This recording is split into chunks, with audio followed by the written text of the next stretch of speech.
Good morning. I'm Mary Wolf from Collected Works Bookstore and Coffee House in Santa Fe, New Mexico, and it's my great honor to be here today with the author Sunil Yapa, author of Your Heart is a Muscle the Size of a Fist.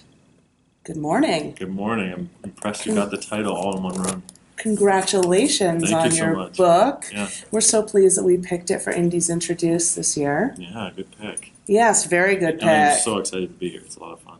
Great. Yeah. Well, we're really excited about selling your book. I can't wait to share it with people. Yeah. It's actually already out and selling like hotcakes out of stores all over. I know. We went on a bookstore tour on Saturday, and I saw it face out there in every store in Colorado. It's very cool. Which is great. What the ones that are left, the ones that haven't been purchased already. So I want to ask you a couple questions about your book and writing it. Yeah. As people no doubt already know, it takes place in 1999 in Seattle, right? Yeah. At the World Trade Organization protest and demonstration, right? Yeah.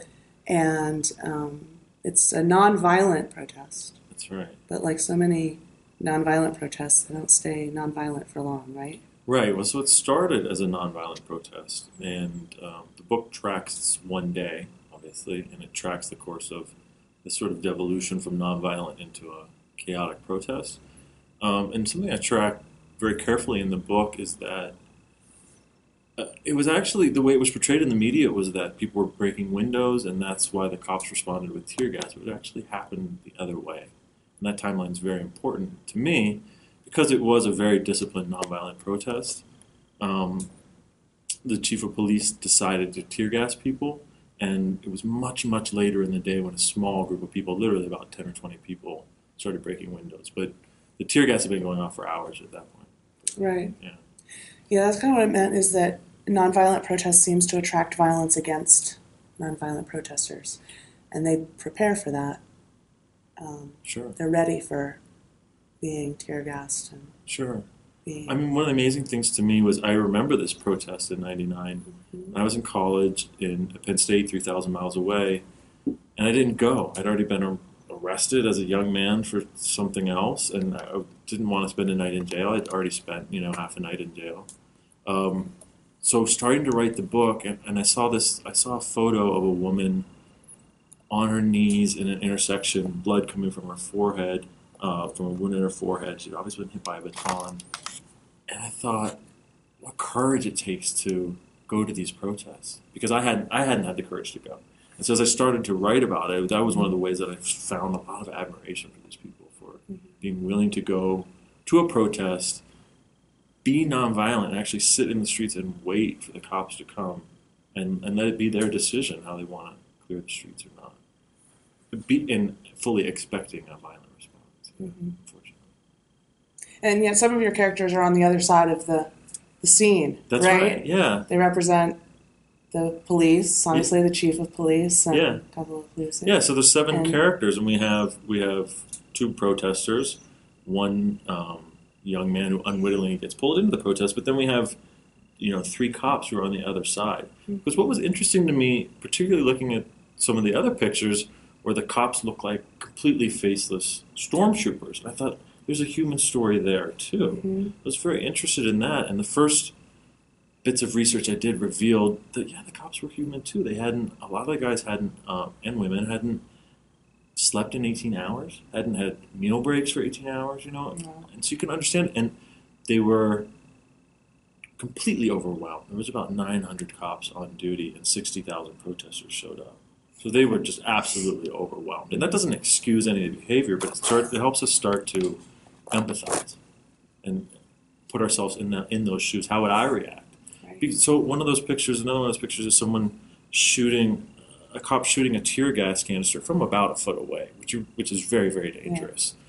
Yeah. And to me, I saw that picture and thought that surely will be the worst moment in that man's life, looking back on it. And what could have possibly brought an ordinary person to such an extraordinary and awful moment? It's such an inhumane moment. Right. While everyone around him was trying to practice, connect with more humanity. Yes. But the other thing is that I discovered in writing this was there were these large-scale emotions that we're talking about and this large-scale violence, but I was much more interested in the the human stories that were taking place on the day. So I got very interested as I started to write it in the father-son relationship. Who's the son is the main character, Right. and he's been wandering the world. He ran away from home, and now he's back in Seattle, not political at all, and very alone and looking for some And belonging. angry. And angry too, yeah, very angry, very much. I guess me when I was 19 in some ways, Right. angry about the world, doesn't quite understand why things are the way they are, and very lonely and looking for a home. His dad is also at the protest. He's the chief of police. And so, spoiler alert. Spoiler alert. But it's about, I was really interested, and I didn't know if these guys can work it out. So, Right. do you know what I mean? People who are coming at it from such different perspectives, can they work it out? Yeah. I think that's one of the most striking things about the book is there's a point where the reader realizes kind of how these characters in this book that's about globalization, it's about the sheer number of people who are there in Seattle, sheer number of people there in the world, how they're all interconnected in a very immediate way through kind of this 6 degrees of Seattle kind of, thing that's going on. And it's a powerful part of the book. And I wonder, do you think, especially now, that was 1999, and here we sit in 2016, where so little has changed, it seems, in the way that we all get along with each other. Mm-hmm.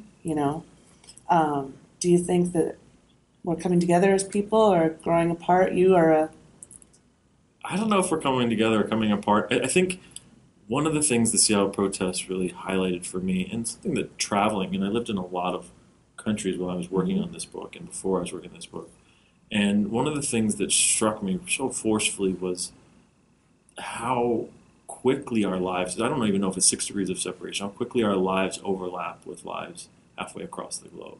So I remember sitting in New Delhi in India watching NBA highlights in a Starbucks.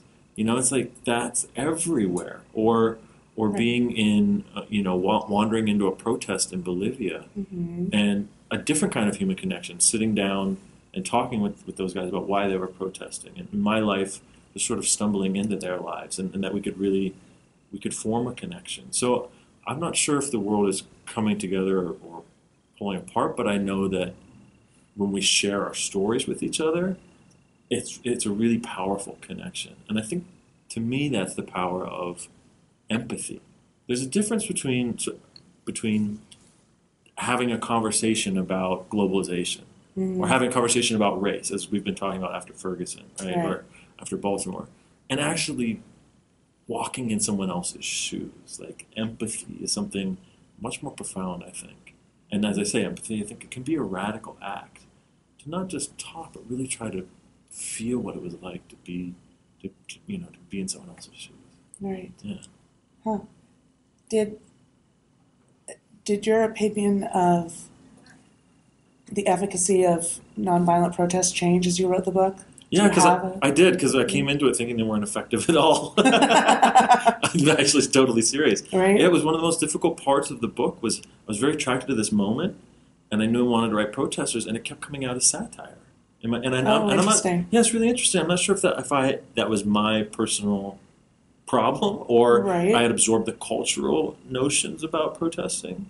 But it did come out. Yeah, it kept coming out as satire, and then I found my way into the protesters through these pictures. And now I think they are very effective in the sense of message making, because here we are 16 years later talking about those protests. Right. Well, I want to thank you for being here. Well, thanks so much. I'm looking forward to sharing your book with people, as I said. Thank you so much. And hearing you read this afternoon for us, and watching everyone else experience what I experienced when I read your book, which is just a lot of really powerful emotions, and I'm just in love with your writing. Thank you You're a great writer. Thank you so much. So, it's a huge honor to be here at the Winners. It's thank really you. cool. Really cool. So thank you, Sunil. Yeah, thank you. It's nice to meet you. Yeah. Well,